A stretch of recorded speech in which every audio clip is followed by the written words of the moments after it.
So బాగుంది, మీ philosophy చాలా బాగుంది. అండ్ అలాగే మీ ఫిలాసఫీ మీరు ఫాలో అవుతున్నారు, దానివల్లే మీరు ఇప్పుడు అనుకున్న స్టేజ్లో ఉండగలిగాను అనేసి మీరు నమ్ముతారు. నైస్. కానీ బాగా ఫోన్ మాట్లాడేటప్పుడు అందరూ అనుకునేవారు కదా బాయ్ ఫ్రెండ్ ఉన్నాడా, బాయ్ ఫ్రెండ్ అని. మరి నిజంగా బాయ్ ఫ్రెండ్ ఉన్నాడా? బాయ్ ఫ్రెండ్స్ అలా అంటే నేను చదువుకున్న స్కూల్ కాలేజీ అంతా గర్ల్స్, అంతా లేదు. అంటే లవ్ ఇవి నా ఫ్రెండ్స్ ఫోన్ చేసి పాపం వాళ్ళ ప్రాబ్లమ్స్ చెప్తూ ఉండేవాళ్ళు. తొక్కల లవ్ ఏంటి, ఎందుకు చేస్తారు అలాంటప్పుడు ఇలా అంటే తిట్టేసేదాన్ని బాగా. వాళ్ళు ఎలాంటి తొందరపడిపోతారు లవ్లో ఇలా చాలామంది అన్నారు, చాలామంది అన్నారు.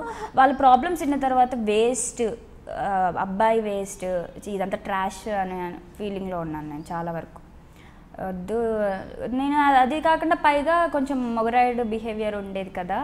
అంటే ఎవరైనా వచ్చేస్తే భయపడేవాళ్ళు చాలా వరకు, అమ్మో అమ్మాయితో పెట్టుకోవద్దు. అప్పటి నుంచే ఉందన్నమాట, తెలియదు. అబ్బాయిల విషయంలో చాలా సీరియస్గా ఉండేదాన్ని.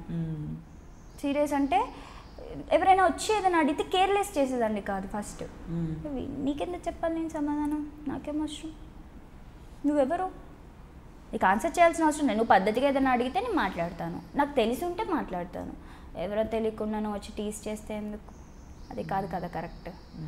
అస్సలు రఫ్ అండ్ టఫ్ తిట్టేశాను చాలా. అంటే ఎవరైనా టీస్ చేసిన, నా పక్కన ఎవరైనా ఫ్రెండ్స్ని టీస్ చేసినా కూడా ఏంటి ఎక్కువ చేస్తున్నావు ఏంట్రా అని అడిగేదాన్ని. అదే అదే అమ్మకి చాలా ధైర్యం, కొంచెం స్ట్రాంగ్గా ఉంటాను, దేనికి భయపడను అని అమ్మ కూడా ఇటువైపు సపోర్ట్ చేయడానికి ఫస్ట్ రీజన్ అది. డేర్గా మాట్లాడతాను అని తనకి చాలా ఉందన్నమాట నా మీద నమ్మకం. అది ఇప్పటికీ కూడా అలానే. కానీ ధైర్యం ఉంటే చాలు, ఇండస్ట్రీలో చాలా ఈజీగా బతికేయచ్చు. ఫస్ట్ అది కావాలి. అండ్ హార్డ్ వర్క్ జనరల్లీ చూసే వాళ్ళందరూ కూడా చాలా ఈజీ వర్క్, అన్నిటికన్నా ఈజీ వర్క్.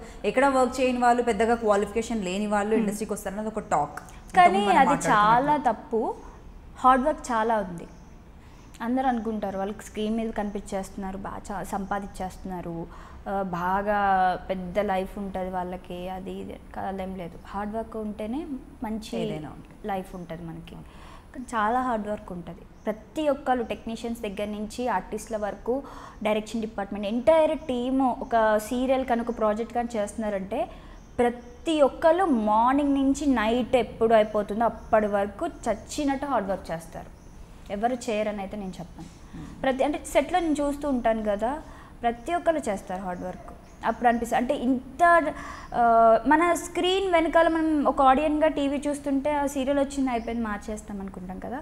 కానీ నేను వర్క్ చేస్తున్నప్పుడు తెలుసు అంటే ఇంత టీం మొత్తము గ్యాదర్ అయ్యి పర్సనల్ థింగ్స్ అన్నీ పక్కన పెట్టి దీని మీద కాన్సన్ట్రేషన్ చేస్తేనే ఒక ప్రాజెక్ట్ నడుస్తుంది, ఒక ప్రాజెక్ట్ సక్సెస్లో ఉంది. అది నేను ఇక్కడికి వచ్చిన తర్వాత తెలుసుకున్నాను. నేను చేసే చాలా తక్కువ అనిపించింది అందరు చేసే వర్క్ ముందు. తర్వాత చాలా నేర్చుకోవాలి అనిపించింది. అంటే మనం ఏదైనా నేర్చుకున్నా ఇంకా చాలా మిగిలిపోయింది, ఇంకా నేర్చుకోవాలి అనిపిస్తుంది. అండ్ ఇది మీ సెకండ్ సీరియల్, ఓకే 2 సీరియల్స్ అని అనుకోవచ్చు. అది 6 to 7 months వచ్చినా కూడా ఈటీవీలో. సో ఇది వచ్చేసి ఆల్మోస్ట్ మనకు 1 year కూడా దాటిపోయింది. అంటే మంచి రీచ్ కూడా ఉంది ఆడియన్స్లో. సో ఈ మధ్య కాలంలోనే ఈ సీరియల్ మీరు ఒప్పుకున్న తర్వాత ఈటీవీది కాకుండా ఇంకేమైనా సీరియల్స్ పాజిటివ్ కావచ్చు, ఇంకేమైనా నెగిటివ్ షేడ్స్ ఉన్న సీరియల్స్ ఏమైనా వచ్చాయి ఆపర్చునిటీస్? చాలా వచ్చాయి, చాలా వచ్చాయి. బట్ మీకు నెగిటివ్ వద్దనుకున్నారు? లేదు, పాజిటివ్ కూడా వచ్చాయి. పాజిటివ్ కూడా అంటే పాజిటివ్ వచ్చాయి. కొంచెం ఛానల్ నుంచి రిస్ట్రిక్షన్స్ ఉన్నాయన్నమాట. సో అందుకనేసి అది బయటికి వెళ్ళడానికి వెళ్ళలేదు. ఓకే. సో మరి మీరు యాంకరింగ్ చేశారు, యాంకర్గా ఎంట్రీ ఇచ్చారు, తర్వాత యాక్టింగ్. సో రెండిట్లో మీకు బేసిక్గా కనిపించే డిఫరెన్స్ ఏంటి? యాంకరింగ్ ఎన్ని సంవత్సరాలు చేశారు మీరు? యాంకరింగ్ వచ్చేసి 9 months చేశాను. అంటే ఎంటర్టైన్మెంట్ 9 months చేశాను. ఈజీలీ 10 months ఉంటుంది. వర్క్ న్యూస్ అయితే 1 year చేశాను, 1.5 year నేర్చుకుని ఉంటాను. ఆల్మోస్ట్ ఒక 2 years అనుకుందాం రెండు కలిపి ఓవరాల్గా. సో యాక్టింగ్ కూడా ఆల్మోస్ట్ 1 year దాటిపోయింది. సో రెండిట్లో మేజర్గా మీకు కనిపించే డిఫరెన్స్? మేజర్గా కనిపించే డిఫరెన్స్ ఏంటంటే, అంటే ఇప్పుడు ఒక జాబ్ చేస్తున్నాం అంటే దానికి సరిపడా హార్డ్ వర్క్ దానికి ఉంటుంది, దీనికి. కానీ యాంకర్గా చూసుకుంటే చాలా ఎంటర్టైన్మెంట్ ఉంటుంది, మనం మాట్లాడుతూనే ఉండాలి, ఎంటర్టైన్ చేస్తూనే ఉండాలి. అది కొంచెం ఈజీ ప్రాసెస్ అనిపించింది. యాక్టింగ్ పరంగా వచ్చిన తర్వాత చాలా నేర్చుకోవాలి, ఇంకా నేర్చుకోవాల్సిన వర్క్ చాలా ఉంది, కాంపిటీషన్ చాలా ఉంది, చాలా కాంపిటీషన్ ఉంది.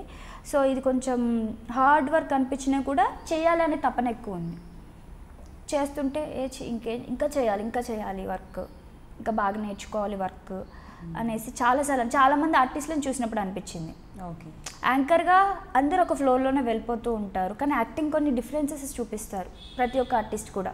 వాళ్ళల్లో ఉన్న కొంత డిఫరెన్స్, ఇప్పుడు ఎవరైనా తీసుకుంటే సపోజ్ వాళ్ళ స్పెషాలిటీ ఉంది అని అంటాం కదా మనము. అలానే చాలామంది ఆర్టిస్టుల దగ్గర నేను చూసినప్పుడు నేను చాలా తక్కువ నేర్చుకున్నానేమో, ఇంకా వాళ్ళలా చేయాలి, నేను కూడా అలా చేయగలను కదా అనేసి చాలాసార్లు అనుకున్నాను. ఇంకా చేయాలి అన్న దాని మీద చాలా ఉండిందనమాట. ఓకే, అంటే తెలుగు ఒకటే చేయాలని ఏమైనా రెస్ట్రిక్షన్ పెట్టుకున్నారా, లేదంటే తమిళ సీరియల్స్? లేదు, కన్నడలో కూడా అడిగారు, తమిళ్ కన్నడ కూడా అడిగారు అనమాట. కానీ అంత దూరం వెళ్ళి వర్క్ చేయాలి అంటే ఫస్ట్ డేర్ చేసి వెళ్ళాలి అనుకున్నాను. తర్వాత ఇక్కడ ఆపర్చునిటీస్ వదిలేసి అక్కడికి వెళ్ళడం కరెక్ట్ కాదనిపించింది. అక్కడి నుంచే వచ్చి ఇక్కడ చేస్తున్నారు చాలామంది అమ్మాయిలు, వాళ్ళు కూడా చాలా హార్డ్ వర్క్ చేస్తారు. సో మనకి ఇక్కడ ఇంత ఆపర్చునిటీ ఉన్నప్పుడు మనం ఎందుకు వెళ్ళి అక్కడ వర్క్ చేయాలి? సో ఇక్కడ కంఫర్ట్ జోన్ కాదు అనుకున్నప్పుడు, ఇక్కడ వర్క్ లేదనుకున్నప్పుడు మేబీ వెళ్ళొచ్చు, కానీ ఇక్కడ చాలా వర్క్ ఉంది. తెలుగు అమ్మాయిలకి అయితే ఎస్పెషల్గా చాలా తక్కువ ఆపర్చునిటీస్ ఉన్నాయి. వచ్చినప్పుడు దాన్ని వదులుకొని వెళ్ళడం, లేక చాలామంది ప్రాబ్లమ్స్లు ఫేస్ చేస్తున్నారు. సో ఉన్న ఆపర్చునిటీస్ వదులుకొని వెళ్ళడం కరెక్ట్ కాదు కదా. సో ఇక్కడనే మంచి పేరు తెచ్చుకోవాలి అనేసి.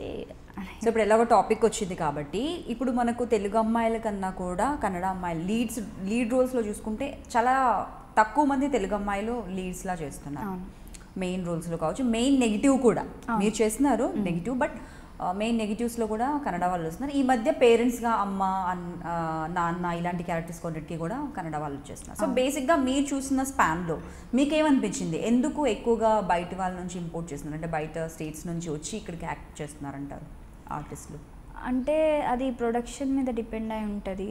అండ్ ఇప్పుడు కొంతమంది క్యారెక్టర్ చేయడానికి ఇంపార్టెన్స్, అంటే వర్క్ చేస్తారు చేయలేరు మనకి తెలిసిపోతుంది చూస్తే ఆ పర్సన్ని. అక్కడి నుంచి ఎందుకు తెచ్చుకుంటున్నారన్న దానికైతే నా దగ్గర ఆన్సర్ లేదు సీరియస్గా. కానీ అక్కడ నుంచి వచ్చిన ఆర్టిస్ట్ కూడా చాలా కష్టపడతారు పాపం.